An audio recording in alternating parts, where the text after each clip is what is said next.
Welcome to Bhojpur village. It's June 17th, and 28-year-old Bharat Tiwari is broadcasting live on Facebook. He speaks directly into the camera, demanding an end to local corruption. Holding a pistol, he says he's about to hand over to the police. Then comes the critical moment. He looks at his viewers, tells them to trust him, and tosses the gun away. His exact words, "I have given them my weapon." But the moment that live stream ends, the situation turns violent. Tiwari is hit by multiple bullets, rushed to a hospital, and doesn't survive. That single minute of digital footage instantly ignited a crisis in Bihar. It forced the public to look at the immediate aftermath and ask, did they just watch a police team defend themselves, or did they witness an execution? The administrative fallout was swift. Within 48 hours, 4 police officers, including the local station head, were suspended. Human rights lawyers filed petitions in New Delhi and Patna, seeking an independent investigation into the shooting.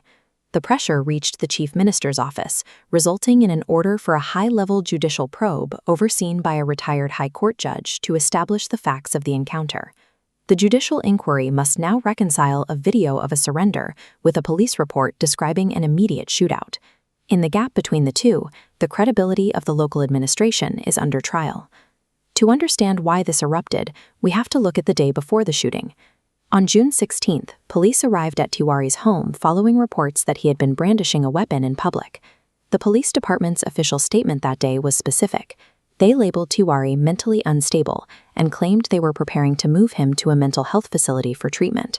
But local villagers saw a different man. To them, Tiwari was a social activist who used his live streams to challenge local politicians and demand better conditions for displaced flood victims. By the time of the encounter, there were 2 competing identities for the same person: a dangerous criminal requiring psychiatric intervention and a community advocate who had become an institutional nuisance. The Bhojpur police narrative centers on what the camera didn't see. They claim that while Tiwari threw the first weapon on screen, he immediately picked up a second pistol the moment the recording stopped. The official report states that Tiwari fired at the officers, hitting a police vehicle. The police say they fired 5 rounds in self-defense, later recovering a country-made pistol and 2 spent cartridges from the scene. Tiwari's family points to the video as proof of a peaceful surrender that was ignored. His mother has since filed a formal murder complaint, accusing the officers of shooting her son after he had already disarmed himself. Because the recording cut off when it did, there is no objective visual record of those final seconds. The entire investigation now hinges on what can be proven about the moments the screen went black. Public anger boiled over immediately. Villagers carried Tiwari's body to the Buxar highway, blocking all 4 lanes for 6 hours and demanding a judicial inquiry while facing off against police in riot gear. In the days following the shooting, the police filed 3 separate first information reports. They opened cases not just on the encounter itself, but against the protesting villagers and Tiwari's own father and brother, accusing them of hiding illegal weapons. This legal pressure was met with a counter-complaint from Tiwari's mother, who named the local DSP and station house officer as responsible for her son's death. Filing criminal charges against the grieving family and the local protesters deepened the community's suspicion. To the village, it looked less like a standard procedure and more like an attempt to build a defense for the officers involved. This incident has renewed the debate over the Supreme Court's 2014 guidelines. These 16 rules were created specifically to ensure that police encounters are handled with absolute transparency. The law requires that an immediate FIR be filed against the police team, the investigation be led by an outside agency like the CID, and the postmortem be recorded on video to prevent the manipulation of evidence. In Bhojpur, the immediate response followed a different pattern.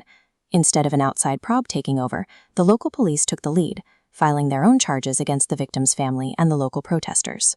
These Supreme Court benchmarks exist to ensure that self-defense is a proven fact, rather than just a convenient legal shield for extrajudicial actions.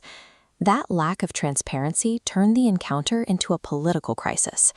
Leaders from across the spectrum used the viral video to pressure the state government, demanding accountability for what they labeled a fake encounter. The resulting pressure forced the chief minister to bypass standard police reporting and mandate a retired judge to uncover the objective truth of the shooting. Historically, the official police report was the final and only record of a violent encounter. In most cases, the state's version of events went unchallenged, but the ubiquity of smartphones has changed that dynamic. By broadcasting his surrender directly to the public, Tiwari created a digital witness that the authorities could not ignore or overwrite. Whatever the retired judge eventually concludes about those off-camera seconds, the live stream has shifted the balance of power. The state's version of events is no longer the only record the public has to believe.